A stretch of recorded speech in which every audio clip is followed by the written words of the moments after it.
Hello दोस्तों, कैसे हैं आप लोग सभी। मैं निखिल अरोड़ा, आपका दोस्त, आपका साथी। आप देख रहे हैं निखिल अरोड़ा ऑफिशियल। क्योंकि बात करेंगे मार्केट के बारे में। कल से मार्केट अगर देखा जाए मंडे के लिए तो एक थोड़ा सा नर्वस प्रिडिक्शन जरूर था, लेकिन बाजार में तेजी लौटी और ये तेजी गोल्ड और सिल्वर पे तो काफी ज्यादा रिस्पेक्टफुल रही। हालांकि इक्विटी मार्केट के अंदर तेजी के बाद में कंसोलिडेशन रहा, लेकिन गोल्ड और सिल्वर ने जिस हिसाब से अपना मूवमेंट दिखाया वहां पर कहीं ना कहीं लगा कि यार बाजार के अंदर एक रिकवरी जोन दिख सकता है। अगर सबसे पहले मैं सिल्वर की बात कर लूं, आज की वीडियो की शुरुआत ही सिल्वर से कर ली जाए, क्योंकि सिल्वर के अंदर जो मूवमेंट था वो मूवमेंट वाकई मॉर्निंग का, अर्ली मॉर्निंग मूवमेंट, वो बहुत शार्प मूवमेंट रहा। और ये रहा अर्ली मॉर्निंग मूवमेंट, $64 से लेकर के $67, एक शानदार रिकवरी मूवमेंट। उसके बाद मार्केट के अंदर कंसोलिडेशन आया। फिर जब एशियन मार्केट ओपन होते हैं, इंडियन मार्केट ओपन होते हैं, वहां पर तेजी देखने को मिली। और अभी फिलहाल की कंडीशन में देखा जाए तो बाजार जो है वो स्विंग पैटर्न जोन पर काम कर रहा है।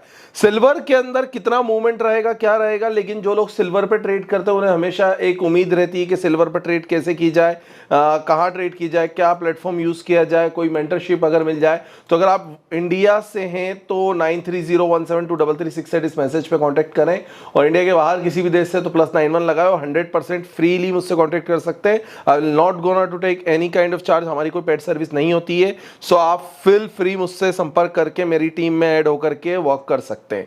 अब बात करी जाए सिल्वर को लेकर के, क्या कितना पैटर्न जो है वो मोमेंटम रहेगा, तो 67.5 पर सिल्वर का आज का इंट्राडे का रेजिस्टेंस है। इसके ऊपर अगर निकलते हैं तो प्रीवियस रेजिस्टेंस के लिए जो है आप देखेंगे $72 के आसपास का जो है प्रीवियस रेजिस्टेंस मार्केट पर रहा है। और जो नीचे की सपोर्ट की मैं बात करता हूं तो सपोर्ट जो है वो $63 का है।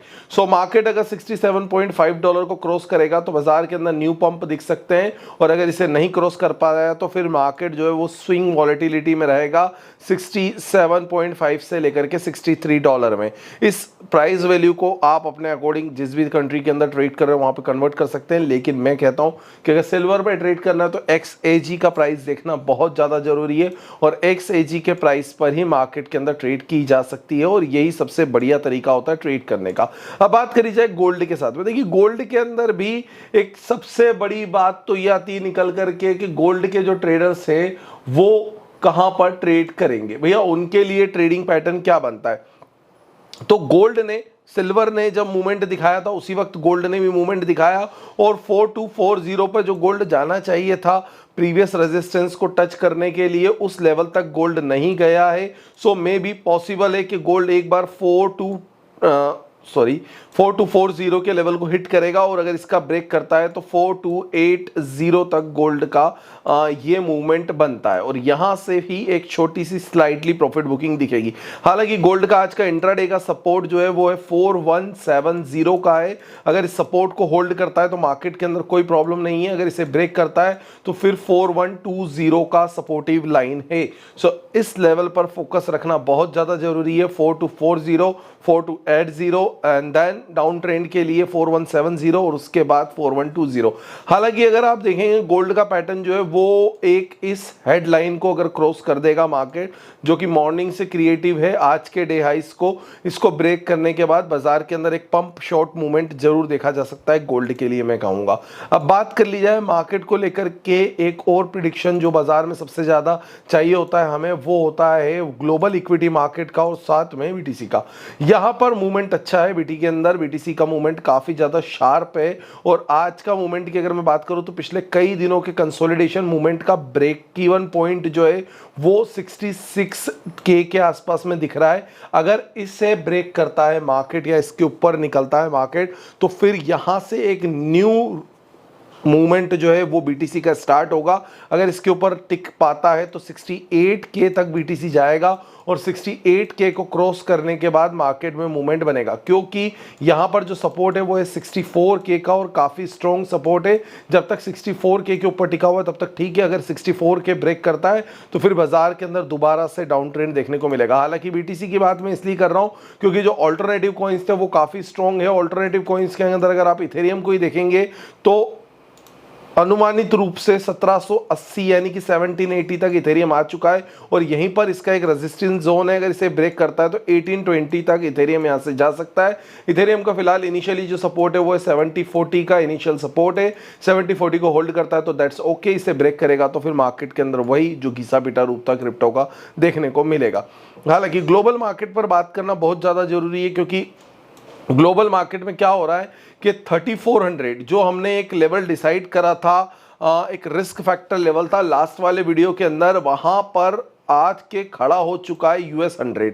और जब यूएस 100 यहां पर आ गया है तो यहां से इसका पंप होना थोड़ा सा तय लग रहा है। अगर यूएस 100 अपनी इस गुडविल को बरकरार रखता है, क्योंकि जाहिर सी बात है अभी तक की जितनी न्यूज़ेस आ रही हैं वो सारी की सारी यूएस 100 के फेवर में आ रही है, यूएस मार्केट के फेवर में आ रही है, तो पूरा का पूरा ग्लोबल मार्केट जो है वो एक तेजी का रुख जो है वो दिखा सकता है, जिसमें सबसे ज्यादा आज जो तेजी थी वो थी निकाई के अंदर तेजी आई थी, और जो संघाई का मार्केट था वहां पर भी अच्छा खासा दिखा था। जकार्ता का मार्केट थोड़ा सा नरम रहा, लेकिन कोरियन मार्केट के अंदर तेजी रही। अब जब हम बात करते हैं एशियन मार्केट के अंदर और गिफ्ट निफ्टी की बात नहीं करें तो ऐसा हो नहीं सकता, क्योंकि इसका ड्रिवेंट बहुत पॉसिबल देखने को मिल रहा है अभी की फिलहाल की कंडीशन में। यहां पर भी जो है पॉजिटिविटी है, लेकिन एशियन मार्केट के अंदर एक बात आ रही थी आज निकल करके, जितने भी मार्केट अपसाइड गए थे उसमें सबसे अच्छा मार्केट चला था जापान का। और जापान के मार्केट के अंदर एक सबसे बढ़िया बात जो रही वो रही कि जापान के मार्केट मॉर्निंग से कंटिन्यूसली जो है वन लाइन ट्रेंड में रहा,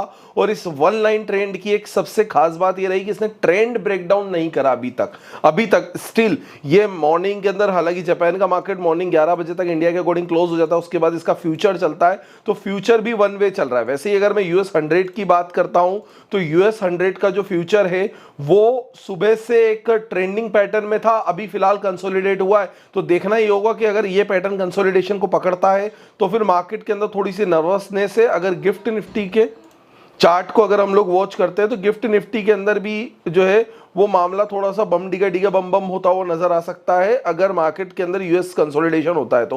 हालांकि गिफ्ट निफ्टी के चार्ट से कोई फर्क नहीं पड़ता है किसी भी चीज को, सबसे ज्यादा फर्क पड़ता है यूएस 100 के चार्ट से, और यूएस 100 का चार्ट ग्लोबली मार्केट का चार्ट सबसे बेहतर है। मैं पर्सनली ट्रेड करना प्रीफर करता हूँ यूएस 100 के चार्ट पर, लेकिन यूएस 100 के चार्ट पर अगर आपको ट्रेड करना है तो आपको एक अच्छे ब्रोकर की आवश्यकता है। So you can contact me on 9301723368 with +91, और इंडिया का FIU रजिस्टर्ड एक्सचेंज है हमारे पास में, जिस पर आपको यूएस में लिस्टेड स्टॉक्स का FIU रजिस्टर्ड टोकन मिल जाता है, और उस टोकन पर आप ट्रेड कर सकते हैं। Even you can trade in Nvidia, you can trade in Apple, you can trade in alphabet, Google, Facebook, किसी पर भी टोकन पर ट्रेड करना हो तो आप इजीली कर सकते हैं। गोल्ड, सिल्वर, बिटकॉइन, इथेरियम, कहीं पर भी आपको ट्रेड करना हो बस आपको जो है मुझे कांटेक्ट करना होगा, और उसके बाद आपको मिलती है मेरे जो है मेंबरशिप की फ्री एक्सेस, जिसमें आपको बहुत सारे लर्निंग कोर्सेस मेरी तरफ से फ्री मिलेंगे। So you can contact me on upper number 9301723368 and thank you friends watching this video. Video पसंद आया तो please like share subscribe button दबाना बिल्कुल भी मत भूलना, और हाँ आप ही के लिए मेहनत करता हूं तो प्लीज सब्सक्राइब बटन दबाओ और आपसे जुड़े हुए सभी लोगों तक ये वीडियो फॉरवर्ड करो ताकि उन्हें भी देखने को और सीखने को मिले मार्केट के बारे में। Thank you friends.